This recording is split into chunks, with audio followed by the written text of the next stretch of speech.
जननायक जनता party ने ये वादा किया था और आज जो हमारा लास्ट बजट था उसमें इसकी घोषणा हुई और आज दूसरी बार उसका भूमि पूजन किया जा रहा है।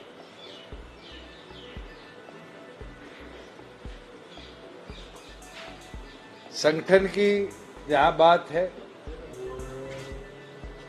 रैली के अंदर तो आप सब ने हर व्यू पॉइंट पर बात सुनी थी। मैं दो तीन चीजें जरूर कहना चाहूंगा कि कल सभी जिला अध्यक्ष, सभी सेलों के अध्यक्षों से हमने चर्चा करी और आज अम्बाड़ा और कुरुक्षेत्र लोकसभा के साथियों के साथ भी चर्चा करी और अगले 4 दिन में बची 8 लोकसभा को भी हम कवर करेंगे और आगे लोकसभा के अंदर पूरी तैयारी के साथ जैसे डॉक्टर अजय सिंह चौटाला आदेश देंगे पार्टी उतरने का काम करें। और मुझे खुशी है कि हर वर्कर के चेहरे पे वही जोश, वही रौनक है जो पार्टी फॉर्मेशन पे थी, विधानसभा चुनाव में थी या उसके बाद। और इनके सहयोग से पहले से भी ज्यादा ताकत के साथ लोकसभा भी, विधानसभा भी जननायक जनता पार्टी लड़ने का काम करे। और मैं नई सरकार से ये आग्रह करता हूं कि एक विषय बड़ा महत्वपूर्ण है आज के दिन में, जो पिछले दिनों ओलावृष्टि हुई थी उसकी हमने गिरदावरी की एक्सटेंशन करी थी 15 तारीख। आज शाम को गिरदावरी की रिपोर्ट सारे जिलों से आ जाएगी। मेरा नए मुख्यमंत्री से ये आग्रह है, क्योंकि महकमे तो अभी तक किसी को दिए नहीं, तो सारे उन्हीं के पास है, कि इमीडिएटली जैसे हम करते थे गिरदावरी रिपोर्ट के अनुसार इमीडिएटली कोड ऑफ कंडक्ट से पहले जितने हमारे फार्मर्स को क्षति हुई थी, क्षतिपूर्ति पोर्टल पर उनने रिपोर्टिंग करी थी, उनको मुआवजा अगले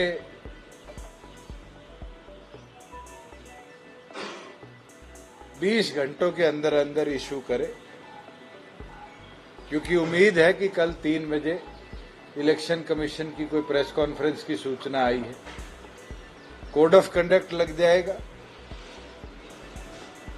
हमारा वो पीड़ित किसान जिसकी फसल को क्षति हुई उसको फिर 2.5 महीने से ज्यादा का इंतजार करना पड़ा।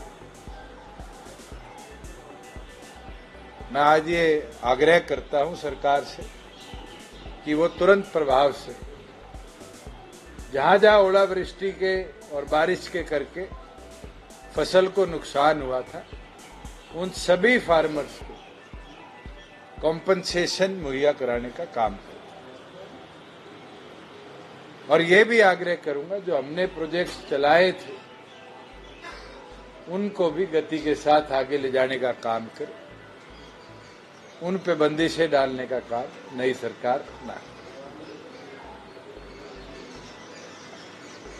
मैं तो रैली में बोल लिया, इससे ज्यादा मुझे नहीं लगता मेरे को जरूरत है बोलने की।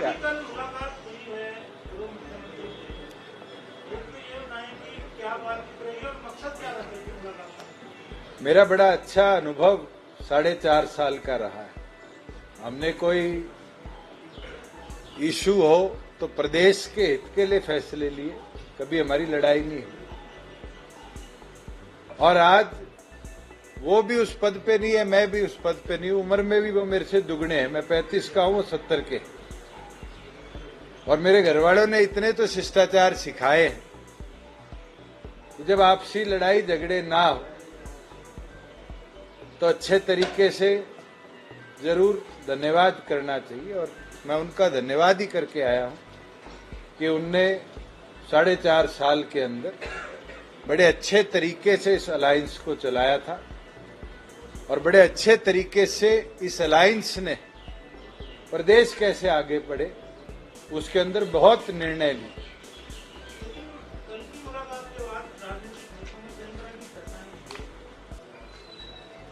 चर्चाएं तो 4.5 साल से आप भी करते थे, टूटेगा टूटेगा, और मैं आपको कहता था जिस दिन टूटेगा आपको भी नहीं पता चलेगा। चर्चा करने वाले लोग तो इस प्रकार की भी चर्चा करते हैं कि हम मैदान में उतरेंगे, किसी एक को लाभ मिलेगा, किसी एक को नुकसान हो। राजनीति के अंदर लाभ किसको होगा, नुकसान किसको होगा, ये मैं और आप तय नहीं कर सकते, ये वोटर्स तय करते हैं। हमने जब पार्टी बनाई और लोकसभा में 7 सीटों पे उतरे तो 7 लाख वोट आए। विधानसभा में गए तो बढ़कर 15% हो गए, और उसके बाद हम अलग अलग चुनावों में उतरे, मिलकर उतरे, अलग निष्कर्ष आए। पर मुझे खुशी है, 2 लोकसभा के साथियों से मैंने चर्चा करी है।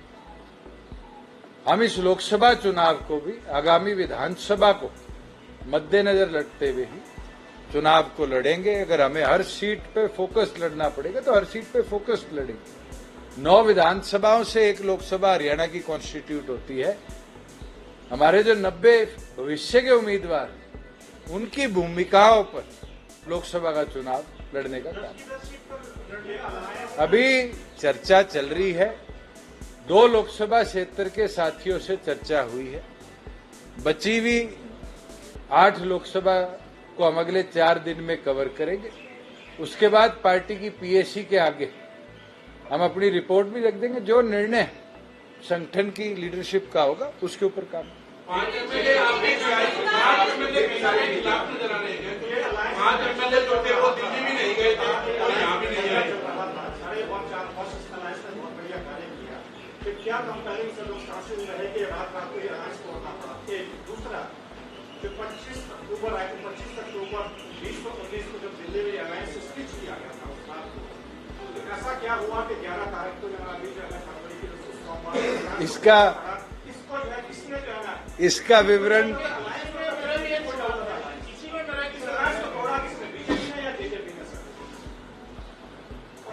मैं आपको एक चीज बड़े अच्छे तरीके से कह सकता हूं कि हमने जो आखिरी एनडीए की हमारी चर्चा की मीटिंग हुई थी, उसमें भी ये विषय रखा था कि 5100 रुपया पेंशन कर दो। आपके 10 सिटिंग एमपी हैं, हम 10 के 10 सीटों पर आपका साथ देने को तैयार हैं। हमारा एक इशू पूरे घोषणा पत्र का जो हम पूरा नहीं कर पाए, वो हमारी मांग थी, उसको हमने रखा। उस इशू के ऊपर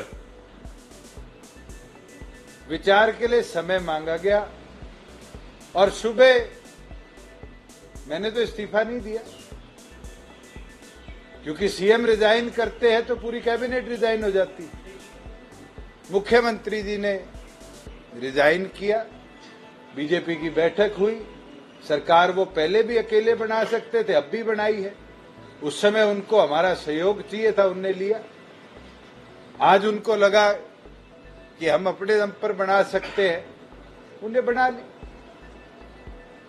मेरे पास जो सुविधाएं थी विद इन आवर्स मैंने भी सारी रिटर्न कर दी। मैंने तो चीफ सेक्रेटरी को भी लिख के भेज दिया कि ऑल्टरनेटिव अकोमोडेशन मेरे को दे दीजिए। आज के दिन चौधरी देवीलाल जी के जीवन से एक चीज सीखे कि राजपाट किसी के बापोती नहीं, ये तो आते जाते की चीज। मेहनत करेंगे, संघर्ष करेंगे तो और मजबूती के साथ हरियाणा प्रदेश के अंदर विधानसभा में भी सदस्य लेके आएंगे और लोकसभा के अंदर भी हरियाणा को गूंगा नहीं रहने देंगे। इस चुनावों के अंदर ऐसा नेतृत्व जरूर लोकसभा में जाएगा जो, जैसे मैंने 5 साल सांसद के बतौर कमेरे की आवाज बनकर लड़ाई लड़ी थी, वो लड़ाई लड़ी। अब जब आप लोकसभा चुनाव में जाएंगे, क्या यही कामों के साथ जाएंगे, अपने अलग से बताएंगे कि हमने क्या किया है, हमारा क्या विजन? आपने कहा 4 साल बड़े अच्छे रहे, मुझे लगता है अच्छे रहे हैं तो विजन तो बड़ा क्लियर था हरियाणा को आधुनिक बनाया। मैं तो खुशी के साथ कहता हूँ 20,000 किलोमीटर इतने छोटे प्रदेश में हम 4 साल में रोड नेटवर्क दुरुस्त कर पाए। 9,000 के टेंडर फ्लोटेड है। ये इसीलिए हो पाया, मेरा विजन अच्छा था। मतलब यही काम लेकर। अगर आप ये वीडियो YouTube पर देख रहे हैं तो हमारे चैनल को सब्सक्राइब करें और बेल आइकन को दबाना ना भूलें। अगर आप Facebook पर ये वीडियो देख रहे हैं तो हमारे पेज को लाइक करें।